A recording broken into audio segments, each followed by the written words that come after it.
جن خوش نصیبوں نے ایمان کے ساتھ سرکار دو عالم صلی اللہ علیہ وسلم کی صحبت پائی، چاہیں یہ صحبت ایک لمحے کے لیے ہو اور پھر ایمان ہی پر ان کا خاتمہ ہوا، ان حضرات کو صحابی کہا جاتا ہے۔ یوں تو تمام ہی صحابہ کرام عادل، متقی، پرہیزگار، اپنے پیارے آقا صلی اللہ علیہ وسلم پر جان نچھاور کرنے والے اور رضائے الہی کی خوشخبری پانے کے ساتھ ساتھ بے شمار فضائل اور کمالات رکھتے ہیں، لیکن ان مقدس حضرات کی طویل فہرست میں ایک تعداد ان صحابہ کی ہے جو ایسے فضائل اور کمالات رکھتے ہیں جن میں کوئی دوسرا شریک نہیں،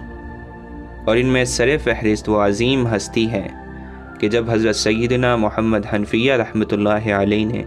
اپنے والد ماجد حضرت سیدنا علی المرتضیٰ رضی اللہ عنہ سے پوچھا کہ رسول اللہ صلی اللہ علیہ وسلم کے بعد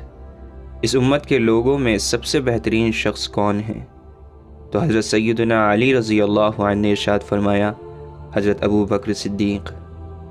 آپ رضی اللہ عنہ کا نام صدیق آپ کے رب نے رکھا، آپ کے علاوہ کسی کا نام صدیق نہ رکھا۔ جب کفار مکہ کے ظلم و ستم اور تکلیف رسانی کی وجہ سے نبی اکرم صلی اللہ علیہ وسلم نے مکہ معظمہ سے ہجرت فرمائی تو آپ رضی اللہ عنہ ہی سرکار دو عالم صلی اللہ علیہ وسلم کے رفیق ہجرت تھے۔ اسی ہجرت کے موقع پر صرف آپ رضی اللہ عنہ ہی رسول اللہ صلی اللہ علیہ وسلم کے یار غار رہے۔ نبی کریم صلی اللہ علیہ وسلم نے اپنے آخری ایام میں حکم ارشاد فرمایا، مسجد نبوی میں کسی کا دروازہ باقی نہ رہے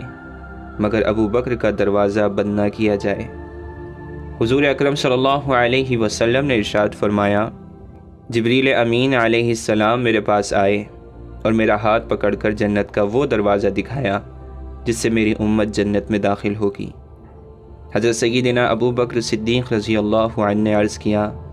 یا رسول اللہ صلی اللہ علیہ وسلم، میری یہ خواہش ہے کہ میں بھی اس وقت آپ کے ساتھ ہوتا تاکہ میں بھی اس دروازے کو دیکھ لیتا۔ رحمت عالم صلی اللہ علیہ وسلم نے فرمایا، ابو بکر، میری امت میں سب سے پہلے جنت میں داخل ہونے والے شخص تم ہی ہوگے۔ ایک مرتبہ نبی کریم صلی اللہ علیہ وسلم نے کھانا تیار کیا اور صحابہ کرام کو بلایا، سب کو ایک ایک لقمہ عطا کیا، جبکہ حضرت ابو بکر صدیق رضی اللہ عنہ کو 3 لقمے عطا کیے۔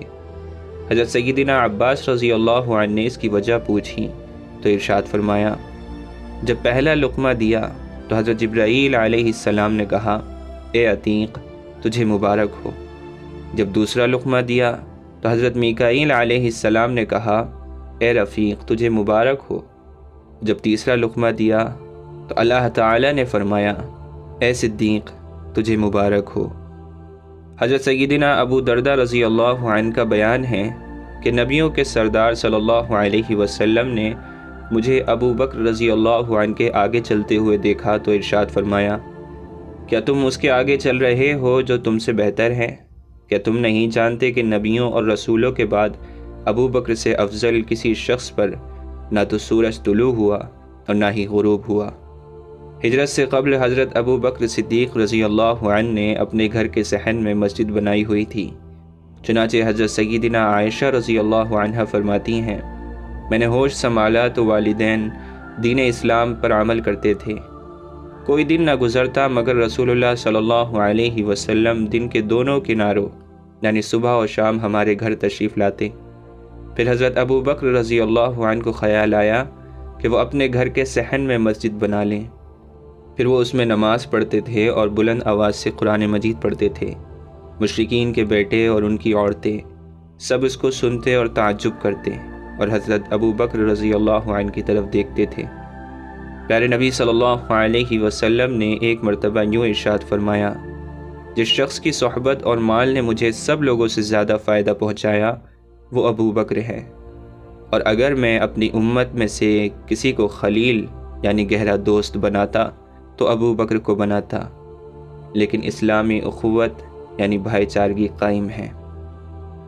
پیارے نبی صلی اللہ علیہ وسلم نے ایک دفعہ حضرت صدیق رضی اللہ عنہ سے فرمایا، تم میرے ساتھی ہو حوض کوثر پر اور تم میرے ساتھی ہو غار میں۔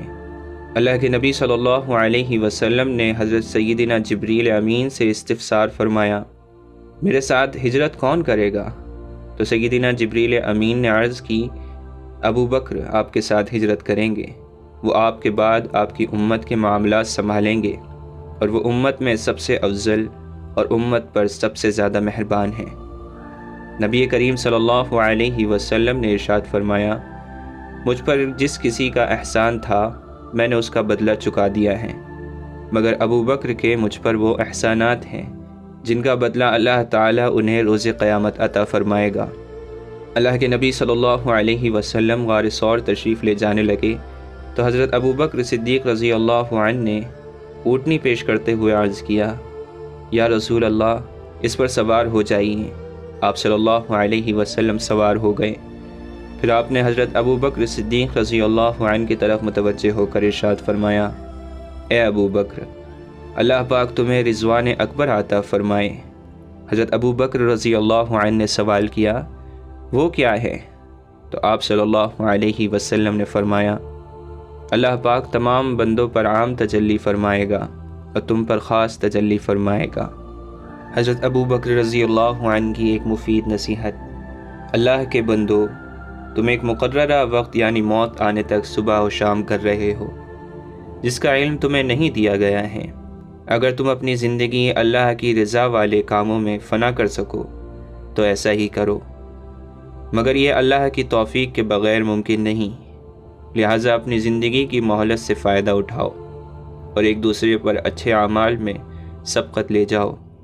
اس سے پہلے کہ موت آئے اور تمہیں برے اعمال کی طرف لوٹا دے، کیونکہ بہت سی قوموں نے اپنی عمریں غیروں کے لیے صرف کر ڈالیں اور اپنے آپ کو بھول گئے۔ اس لیے میں تمہیں روکتا ہوں کہ تم ان جیسے نہ بن جانا۔ جلدی کرو، جلدی نجات حاصل کرو، نجات، بے شک موت تمہارے تعاقب میں ہے اور اس کا معاملہ بہت جلد ہے۔ اللہ کے بندو جان لو، بے شک اللہ نے اپنے حق کے عوض تمہاری جانوں کو گروی رکھا ہے اور اس پر تم سے پختہ وعدہ لیا ہے، اور تم سے قلیل و فانی یعنی ختم ہونے والی زندگی کو ہمیشہ باقی رہنے والی زندگی کے بدلے میں خرید لیا ہے، اور تمہارے پاس اللہ کی کتاب ہے جس کے عجائبات کبھی ختم نہیں ہو سکتے اور نہ ہی اس کا نور بجھایا جا سکتا ہے۔ اس کی آیات کی تصدیق کرو اور اس سے نصیحت حاصل کرو، تاریکی والے دن یعنی قیامت کے لیے اس سے روشنی حاصل کرو۔ بے شک اللہ نے تمہیں عبادت کے لیے پیدا فرمایا اور تم پر کرامن کاتبین یعنی اعمال لکھنے والے فرشتوں کو مقرر فرمایا ہے، اور جو تم کرتے ہو وہ اسے جانتے ہیں۔ آپ رضی اللہ عنہ کا وصال 22 جمادی الاخری 13 ہجری سہ شنبے کی رات یعنی پیر اور منگل کی درمیانی رات مدینہ منورہ میں مغرب و عشاء کے درمیان 63 سال کی عمر میں ہوا۔ حضرت سیدنا عمر بن خطاب رضی اللہ عنہ نے نماز جنازہ پڑھائی اور آپ رضی اللہ عنہ کو پیارے نبی صلی اللہ علیہ وسلم کے پہلو میں دفن کیا گیا۔ اللہ پاک کی ان پر رحمت ہو اور ہمیں بھی ان کے نقش قدم پر چلنے کی توفیق عطا فرمائے۔